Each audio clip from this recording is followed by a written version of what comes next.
Hello বন্ধুরা, রান্নাবান্না complete. ঘর অন্ধকার হয়ে গেছিলো, লাইট জ্বালিয়ে নিলাম। বাবা, লাইট ছাড়া থাকা যাচ্ছে না, তেমনি গুমটো গরম। চলুন দেখিয়ে দিই কী রান্না করেছি। এখানে আছে ভাত,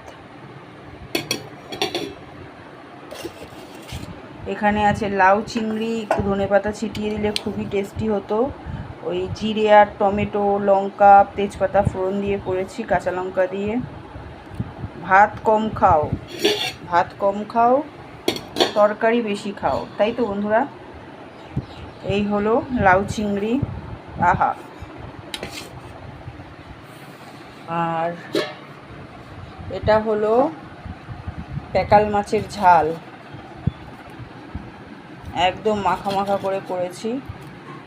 কালারটা কেমন হয়েছে কমেন্টের মাধ্যমে জানাবেন। আপনারা কিভাবে রান্না করেন আপনারা সেটা কমেন্ট করে জানাবেন। নেক্সট দিন আমি আনলে এইভাবেই রান্না করব। আমি তো জিরে, আদা, টমেটো, ধনে, লঙ্কা বাটা দিয়ে রান্না করেছি। আপনারা কি পেঁয়াজ রসুন দেন নাকি সেটা আমাকে কমেন্টের মাধ্যমে জানাবেন। এইভাবে কেমন হয়েছে বলবেন। কালারটা এই যে দেখাতে পারলাম, জানাতে ভুলবেন না আপনারা কিভাবে রান্না করেন। আমি কিন্তু জিরে, আদা, টমেটো, ধনে বাটা এসব দিয়ে করেছি। আপনারা কি পেঁয়াজ রসুন দিয়ে করেন নাকি সেটা জানাবেন। আর এখানে আছে লাউ চিংড়ি, গরমের সবথেকে ভালো খাবার লাউ। এখন তো লাউ ডাল, আম ডাল এইসব খাওয়া খুবই ভালো। আমের টক, আমের টক রান্না করতে ভুলে গেছি, তো দেখিয়ে দিলাম। চলে আসুন, যে যে খাবেন ঝটপট করে চলে আসুন। কে কে খাবেন ঝটপট করে চলে আসুন, ঝটপট করে। অনেক টেস্টি খাবার রান্না করেছি,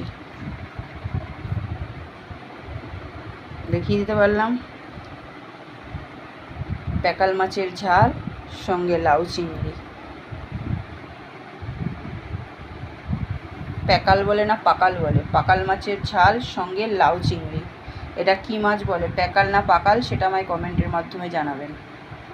তাহলে টাটা সবাইকে, যে যে খাবেন চলে আসুন। হ্যালো বন্ধুরা, শুভ দুপুর। দুপুরবেলা রান্নাবান্না শুরু করে দিয়েছি। এখানে হচ্ছে ভাত, এখানে কড়াই বসিয়ে দিয়েছি। কালকে রান্নার ভিডিওটা মানে পুরো শেষ করে সেই ভিডিওটা শ্যুট করে রেখেছি, এই ভিডিওর সঙ্গে জুড়ে দেবো। এখানে আছে পেঁয়াজ, টমেটো, লঙ্কা, এখানে সব আছে। এখানে আমার আছে চা,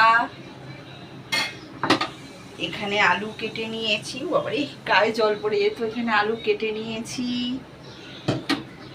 আবার মেঘলা করে এসছে দেখুন।